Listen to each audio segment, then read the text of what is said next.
Bienvenidos, queridos espectadores de la trama del saber. Aquí, donde la historia se desvela cada día, desenterramos los secretos más oscuros y las verdades más crudas de aquellos que el poder, la ambición y la fatalidad consumieron. No olviden inscribirse en el canal y dejar una curtida si este viaje al pasado les estremece. Prepárense, porque hoy vamos a desvelar el drama de un emperador sin imperio, un soñador cuyo idealismo se pudrió en la sangre de una tierra extraña, y cuya mente, así como la de su amada, fue corroída por la traición y la desesperación. ¿Qué horror más profundo puede haber que ver cómo la esperanza se transforma en locura y la gloria en un pelotón de fusilamiento? Si esta narración del apodrecimiento de un sueño, de una mente y de una vida les estremece tanto como a nosotros, no duden en compartir con nosotros en los comentarios. ¿De dónde nos acompañan en este viaje y qué otra historia de destinos truncados desean que saquemos de las sombras del olvido? Sus peticiones son nuestras próximas tramas. Ahora, cierren los ojos por un instante e imaginen, no la magnificencia de los palacios imperiales, sino la oscuridad de un destino forjado por intrigas lejanas. Imaginen a un príncipe de sangre azul, cuya vida, teóricamente protegida por el linaje más antiguo de Europa, se desintegra lentamente en un laberinto de promesas rotas, de lealtades traicionadas y de una soledad que lo lleva a un final violento.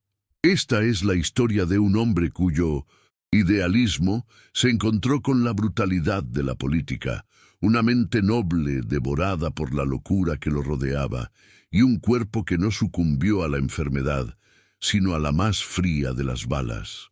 Prepárense para la tragedia de Maximiliano I de México, el emperador fallido, la tragedia de Maximiliano I de México y el apodrecimiento de un sueño imperial.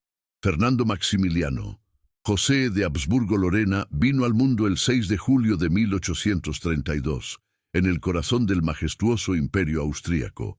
Nació en el imponente Palacio de Schönbrunn, en Viena, una cuna de privilegio que lo destinaba a una vida de poder y responsabilidades imperiales. Era archiduque de Austria, el hermano menor de Francisco José I, quien ascendería al trono como emperador de Austria y rey de Hungría. Desde sus primeros años, Maximiliano se distinguió de su hermano por una naturaleza marcadamente más liberal y romántica. A diferencia de Francisco José, un hombre de temperamento pragmático y rígido, Maximiliano poseía un espíritu inquieto y una profunda curiosidad intelectual que lo alejaban de la fría intriga política de la corte vienesa. Maximiliano desarrolló desde joven un interés voraz por las artes, las ciencias y, sobre todo, los viajes. Encontró refugio en la literatura, la botánica, la arquitectura y la música, pasiones que contrastaban con la estricta etiqueta y la disciplina militar que dominaban la vida de los Habsburgo. Era un soñador, un idealista, un alma que anhelaba explorar el mundo y sus misterios, más allá de los confines de la estricta etiqueta de la corte de Viena. Sus pasiones lo alejaban de las frías intrigas políticas, buscando refugio en la belleza del conocimiento y la aventura. Sus viajes por tierras exóticas despertaron en él un anhelo por el nuevo, por las culturas lejanas, y le dieron una perspectiva que lo haría chocar con la rigidez conservadora de su propia familia. Fue en estos viajes donde comenzó a germinar la semilla de un destino extraordinario y a la vez trágico. La rígida atmósfera cortesana, con sus protocolos asfixiantes y sus expectativas inquebrantables, a menudo chocaba con la esencia libre y reformista de Maximiliano. Por ello, encontró en la Marina Imperial Austríaca un puerto seguro y una salida para su espíritu inquieto. Allí, lejos de las intrigas palaciegas, ascendió hasta convertirse en comandante en jefe de la Marina Imperial Austríaca. En este rol, Maximiliano demostró un entusiasmo genuino por la modernización naval y por la expansión del poder marítimo de Austria, que él veía como una vía para la exploración científica y el avance tecnológico. Implementó innovaciones en la construcción de buques y en la formación de marinos, buscando que la marina austriaca se equiparara a las grandes potencias navales europeas. Su carrera en la marina fue un refugio para su naturaleza más liberal, permitiéndole viajar y desarrollar sus inclinaciones progresistas. Esta experiencia le otorgó una confianza en sus propias capacidades de liderazgo que más tarde se revelaría fatalmente equivocada en el ámbito político. En 1857, Maximiliano dio un paso crucial en su vida personal al casarse con la princesa Carlota de Bélgica, hija del astuto y pragmático rey Leopoldo I de Bélgica. Carlota era una mujer de ambición e inteligencia notables, cualidades que la distinguían en la realeza europea. A diferencia de Maximiliano, que podía ser indeciso y soñador, Carlota poseía una voluntad férrea, una determinación inquebrantable y un deseo ardiente de protagonismo. Era una mujer de fuerte carácter, decidida a encontrar un papel significativo para sí misma y para su esposo en el escenario político mundial. Los historiadores sugieren, con razón, que Carlota desempeñó un papel importante en convencer a Maximiliano a aceptar la corona del México, viendo en ello la oportunidad de alcanzar la grandeza que sentía que les era esquiva en Europa. La vida personal de la pareja, sin embargo, estaba marcada por una profunda tristeza: la ausencia de herederos directos. La falta de hijos generaba una presión dinástica constante sobre Maximiliano y Carlota, pues el propósito fundamental de un matrimonio real era asegurar la continuidad del linaje. Esta situación hacía que la pareja fuera especialmente vulnerable a cualquier oferta que pudiera prometerles una dinastía propia, un legado duradero, incluso si para ello debían aventurarse en tierras lejanas y turbulentas. Este vacío de la descendencia, aunque no una enfermedad física, en sí era una especie de vacío dinástico que carcomía sus aspiraciones y los hacía susceptibles a la seducción de una corona en un continente lejano, una corona que prometía todo lo que no tenían. Por un breve periodo, de 1857 a 1859, Maximiliano fue vicerrey de Lombardía-Veneza, un territorio italiano bajo dominio austríaco. Durante este cargo, intentó implementar reformas liberales que, si bien buscaban modernizar la administración y mejorar las condiciones de vida de la población, chocaron frontalmente con la rigidez conservadora de la corte de Viena y la oposición de los militares y la nobleza local. Su idealismo, su deseo de gobernar con una visión más ilustrada y progresista, se encontró con la infranqueable barrera de la burocracia imperial y la resistencia a cualquier cambio que pudiera amenazar el statu quo.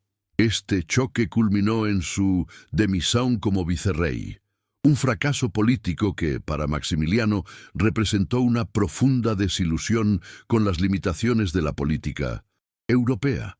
Este revés, este apodrecimiento de sus ambiciones de gobierno liberal en Europa, lo dejó aún más predispuesto a buscar un nuevo destino donde sus ideales pudieran florecer sin las cadenas de la vieja guardia. El sueño de un imperio en América, sin saberlo, comenzaba a gestarse en este contexto de frustración europea. El imperio fugaz, una corona forjada en la invasión y el engaño. El telón se alzó para la tragedia. El segundo imperio mexicano fue una aventura imperial impuesta, un sueño forjado por la ambición extranjera y la desesperación interna. México, tras décadas de independencia, era una nación convulsa, desgarrada por guerras civiles y la lucha implacable entre facciones liberales y conservadoras. Los conservadores mexicanos, anhelando estabilidad y orden y viendo en la monarquía la solución a la anarquía que percibían, buscaron el apoyo de potencias europeas. Fue en este escenario de turbulencia que Napoleón III de Francia, imbuido de ambiciones, neocolonialistas, vio una oportunidad de expandir la influencia francesa y contener los Estados Unidos. Para el emperador francés, México representaba una base estratégica en América Latina, un vasto mercado potencial para productos franceses y una forma de consolidar la deuda mexicana con Francia que era considerable.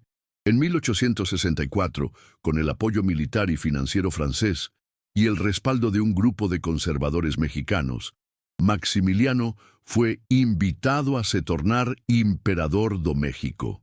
La adhesión de Maximiliano al trono mexicano fue el resultado de un engaño orquestado con maestría. Napoleón III, para dar una pátina de legitimidad a su intervención y calmar las críticas internacionales, especialmente de Estados Unidos, organizó un plebiscito popular en México. Los resultados de esta votación fueron, en su mayoría, fabricados para mostrar un apoyo abrumador a la monarquía y a Maximiliano. A Maximiliano se le presentó una imagen distorsionada de la realidad, una ilusión cuidadosamente construida que lo convenció de que los mexicanos, en su mayoría, clamaban por un monarca europeo para traer progreso e orden al país. Su idealismo, esa fe inquebrantable en su propia capacidad para gobernar con benevolencia y sabiduría, lo cegó ante la verdad. Creía que su misión era civilizar y modernizar una nación que, según la propaganda imperial, clamaba por un salvador europeo. Desconocía que la verdadera voluntad del pueblo estaba representada por la resistencia liberal de Benito Juárez. La llegada al México de Maximiliano y Carlota en mayo de 1864 fue un contraste brutal entre la fantasía romántica y la cruda realidad. Aterrizaron en Veracruz, una ciudad que los recibió con una frialdad y hostilidad que distaban mucho de la bienvenida triunfal que habían imaginado. En lugar de flores y aclamaciones, encontraron un ambiente de resentimiento y resistencia. La realidad de un país en guerra, profundamente dividido y con una resistencia liberal implacable bajo el liderazgo de Juárez, golpeó a Maximiliano con la fuerza de un huracán. Su gobierno, desde el principio, fue una constante lucha por establecer la regla en un territorio que se negaba a someterse a una imposición extranjera. La vida en la corte, que intentaron establecer en el imponente castillo de Chapultepec, con sus jardines y vistas panorámicas, era una pálida imitación de la grandeza europea. A pesar de los esfuerzos por recrear la pompa imperial, la realidad de la guerra y la escasez de recursos la transformaban en una farsa. Los bailes y recepciones se daban bajo la constante sombra de los informes de batallas perdidas y la falta de fondos. La situación militar en deterioración era una herida abierta en el corazón del imperio, consumiendo recursos y vidas a un ritmo alarmante. El reinado de Maximiliano fue una sucesión de desafíos insuperables, un proceso de apodrecimiento político que lo consumiría lentamente y de manera implacable. Conflicto con liberales. Aunque Maximiliano, con su espíritu ilustrado, intentó implementar ideas progresistas para la época, como a abolición do trabalho por dívidas y reformas agrarias. Paradójicamente, estas reformas no lograron conquistar el apoyo total de los liberales mexicanos. Liderados por el indomable presidente Benito Juárez, los liberales veían la presencia de Maximiliano como una imposición extranjera y una violación de la soberanía nacional. La resistencia de Juárez, forjada en la defensa de la independencia mexicana, fue implacable, negándose a reconocer cualquier autoridad que no fuera la República, un gobierno autóctono y legítimo. Apoyo francés instábil. El gobierno de Maximiliano dependía fuertemente del apoyo militar y financiero de la Francia. Sin embargo, la lealtad de Napoleón III era tan volátil como la arena movediza. Las presiones internas en la Francia, debido a la impopularidad de la intervención mexicana y sus altos costos humanos y económicos, junto con el inminente fin de la Guerra Civil Americana, que liberaba a los EUA para focar na doutrina Monroe e se opor à intervenção europeia, llevaron a Napoleón III a tomar una decisión fatal para Maximiliano, la retirada de sus tropas del México en 1866. Esta retirada fue el golpe de gracia para el imperio, una traición que dejó a Maximiliano y a sus leales mexicanos abandonados a su suerte, expuestos a la furia republicana. Este fue el inicio del apodrecimiento de su base de poder, una desintegración gradual y dolorosa de su autoridad real. Maximiliano, a pesar de sus ideales liberales, se vio obligado a recurrir a medidas extremas para intentar sofocar la rebelión. Un punto crucial de este apodrecimiento moral de su imagen fue el tristemente célebre Decreto Negro de 1865. Este decreto, motivado por la frustración y la desesperación de no poder sofocar la resistencia liberal, ordenaba la ejecución sumaria de cualquier republicano capturado con armas. Este acto, una mancha imborrable en la reputación de Maximiliano como un gobernante benevolente, reveló la cara más cruel y despiadada de su imperio impuesto, dejando una herida profunda en la conciencia mexicana y en la historia de su reinado. Era la contradicción personificada, un hombre de ideales ilustrados que se veía forzado a la barbarie para mantener un trono que se le escurría entre los dedos, su sueño de orden y progreso corroído por la sangre que derramaba, el colapso de la razón y el apodrecimiento del alma, la tragedia de Carlota. Mientras el imperio de Maximiliano se desmoronaba en México, una tragedia personal aún más devastadora golpeaba sin piedad a su amada esposa, la emperatriz Carlota, llevando su mente a un estado de apodrecimiento que helaría la sangre. En 1866, Carlota, desesperada por salvar el sueño imperial que compartía con su esposo y que había sido, en gran parte, impulsado por su propia ambición, partió hacia Europa para buscar más apoyo para el imperio. Su misión era clara y apremiante: convencer a Napoleón III de Francia y al Papa Pío IX de que reanudaran su apoyo financiero y militar, pues sin él, el imperio mexicano estaba condenado a la extinción. Sin embargo, su viaje fue un calvario de humillaciones y desilusiones. Napoleón III, un maestro de la intriga política y el cálculo frío, se negó a comprometerse, abandonando a Carlota a su suerte con excusas y evasivas. El Papa Pío IX, por su parte, la recibió con frialdad y escepticismo, incapaz o no dispuesto a ofrecer la ayuda necesaria. La presión insoportable, la traición de quienes habían prometido apoyo y el abandono de su causa la llevaron a un colapso mental completo. La mente de Carlota, una vez tan brillante y ambiciosa, comenzó a desintegrarse de forma alarmante, consumida por una locura que se manifestaba en una paranoia severa y delirios de persecución. Carlota creía que estaba siendo envenenada, negándose a comer y beber, un acto que, aunque una manifestación de su enfermedad mental, puede interpretarse como un apodrecimiento de su propio cuerpo causado por la desconfianza y el terror. Los testigos de su declive describieron escenas desgarradoras. Carlota, una vez la elegante y enérgica emperatriz, se negaba a tocar los alimentos que le ofrecían, convencida de que estaban envenenados. Acusaba a quienes la rodeaban, incluso a sus más leales sirvientes, de intentar asesinarla.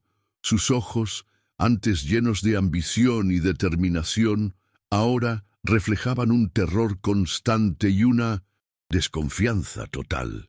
Su razón se deshacía, sus pensamientos se volvían incoherentes, sus palabras se convertían en lamentos y acusaciones infundadas. Su cuerpo, aunque físicamente intacto por el momento, estaba siendo corroído por la angustia mental, una enfermedad que la consumía desde dentro, dejándola en un estado de incapacidad mental. Carlota pasaría el resto de su vida, que sería extraordinariamente larga. Murió en 1927, reclusa en castillos europeos. Un cuerpo vivo, pero una mente aprisionada. Un ejemplo escalofriante de cómo el desespero y la traición pueden destruir la razón, dejando un alma enferma que ya no reconocía la realidad. El apodrecimiento de la razón de Carlota fue un preludio del propio fin de Maximiliano, sumiéndolo en una profunda desesperación. El cerco final y el apodrecimiento del destino. La caída del emperador. Con la retirada de las tropas francesas en 1866, el imperio de Maximiliano quedó expuesto y vulnerable como un cuerpo sin defensa. A pesar de los ruegos de su entorno para que abdicara y huyera a Europa, Maximiliano, imbuido de un sentimiento de deber inquebrantable hacia aquellos que aún lo apoyaban y hacia el México que, en su idealismo, creía poder salvar, se negó a abdicar y huir. Esta decisión, que para muchos fue un acto de nobleza y para otros de fatal terquedad, lo llevó a refugiarse en la ciudad de Querétaro, una antigua fortaleza que pronto se convertiría en su última y más cruel prisión. El cerco de Querétaro por las fuerzas republicanas de Juárez fue un calvario que se prolongó por semanas, un lento y agonizante apodrecimiento de la situación militar y psicológica. Las condiciones eran difíciles dentro de la ciudad sitiada. La escasez de suministros se hizo palpable. Las raciones se reducían día a día, y el hambre y la sed atormentaban a las tropas y a la población civil. Las deserciones se multiplicaban a medida que la esperanza se desvanecía y la moral de los defensores se corroía con cada día que pasaba, con cada ataque republicano que los acercaba más al inevitable final. Maximiliano, el idealista, se encontró atrapado en la brutalidad sin sentido de una guerra civil, observando cómo su sueño imperial se desintegraba ante sus ojos. La presión psicológica inmensa sobre él era abrumadora. El peso de la derrota inminente y el abandono de su amada Carlota, ahora sumida en la locura, lo consumían. Aunque los relatos históricos mencionan que Maximiliano estaba doente y no compareció aparte de su juzgamento, esta enfermedad no fue una dolencia crónica o degenerativa que lo llevó a la muerte natural. Fue, en cambio, la consecuencia del estrés extremo, la exhaustión y el desespero de su situación, tal vez con algún malestar físico pasajero. Su cuerpo, agotado por la guerra, por la falta de sueño y la ansiedad, reflejaba el colapso de su espíritu, un apodrecimiento de su vitalidad en faz de la derrota inminente. Sus defensas físicas se debilitaban, no por una plaga, sino por la prolongada agonía del cerco y la certeza de un final amargo. Este apodrecimiento de su vitalidad lo dejó vulnerable, física y mentalmente, ante su destino. El golpe final, el clímax de esta tragedia, fue la traición. El coronel Miguel López, uno de sus oficiales más cercanos y de mayor confianza, y a quien Maximiliano había colmado de favores y confianza, abrió las puertas de Querétaro a las fuerzas republicanas de Juárez, entregando la ciudad y a su emperador. Esta traición, un acto de perfidia que resuena con la ingratitud más profunda, fue el último gran acto de traición que contribuyó para el apodrecimiento del proyecto imperial, derrumbando la última defensa del emperador y sellando su destino. Maximiliano fue capturado el 15 de mayo de 1867. La ejecución, el fin abrupto y el legado sangriento. El destino de Maximiliano fue decidido con la misma frialdad implacable que había caracterizado su ascenso. A pesar de los apelos internacionales por su vida, voces poderosas que resonaron en toda Europa, incluyendo las de Víctor Hugo, Giuseppe Garibaldi y la reina Victoria, Benito Juárez, el presidente legítimo de México y férreo defensor de la soberanía nacional, estaba resuelto. Juárez veía en la ejecución de Maximiliano no solo el fin de una intervención extranjera, sino la oportunidad crucial de establecer un precedente contra futuras intervenciones extranjeras y de consolidar la República de forma definitiva, con sangre si era necesario. No podía haber piedad para quien había encarnado la imposición y el desprecio a la soberanía mexicana. Maximiliano fue sometido a un juicio militar que, a pesar de las formalidades, tenía un veredicto predeterminado. Fue acusado de traición y, a pesar de sus argumentos sobre su papel como jefe de Estado legítimo y de sus intentos de implementar reformas, la sentencia de muerte fue inevitable. Los días previos a su ejecución fueron un tormento final, una espera agónica. El 19 de junio de 1867, Fernando Maximiliano, José de Habsburgo-Lorena, fue ejecutado por un pelotón de fusilamiento en el Cerro de las Campanas, en Querétaro. Junto a él cayeron sus dos leales generales, Miguel Miramón y Tomás Mejía, quienes, a diferencia de otros que habían desertado, se mantuvieron fieles hasta el último aliento. Sus últimas palabras, según la leyenda, fueron un eco desgarrador de la tierra que lo devoró. ¡Viva México! Un último intento de reconciliarse con la nación que había intentado gobernar. La brutalidad de su muerte, un acto político drástico, puso un fin abrupto a su vida y al sueño imperial. La muerte de Maximiliano no fue debido a una enfermedad física degenerativa o una enfermedad que apodrecese su cuerpo, mas sí un acto político drástico que selló el fin de la monarquía no México e estableció la república de forma definitiva. Su verdadera doenza fue la fragilidad de su imperio impuesto y su recusa en abandonar el México, o llevó a un fin trágico. El cuerpo de 1200 Maximiliano, tras la ejecución, se convirtió en un símbolo de la victoria republicana. Fue embalsamado de forma rudimentaria y posteriormente repatriado a Austria, un largo y simbólico viaje que marcó el fin definitivo de su trágica aventura imperial. Su muerte, un golpe seco y violento, contrastó dramáticamente con las lentas y visibles descomposiciones por enfermedad de otros monarcas. Pero no fue menos un apodrecimiento simbólico, el desvanecimiento de un idealismo romántico en el pragmatismo sangriento de la política. Su cadáver, entregue a terra mexicana, fue la prueba final do fin de un sueño. La historia de Maximiliano I de México es un recordatorio sombrío de cuán brutal puede ser la política y de las consecuencias de la intervención extranjera.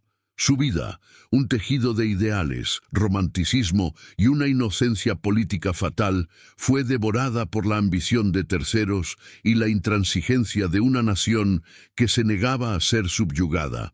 Su muerte y la subsecuente insanidad de Carlota son uno de los episodios más melancólicos de la historia de la realeza y de México. Un espejo trágico de cómo la locura y la traición pueden consumir los sueños más nobles y los destinos más prometedores, dejando solo las cicatrices de un imperio que nunca debió existir. El apodrecimiento de Maximiliano no fue en la carne, sino en la esencia de su ser, en la fe que lo impulsó y en la razón que lo abandonó, tanto en él como en su amada. Su cuerpo, entregue a terra mexicana, foi a prova final do fim de um sonho.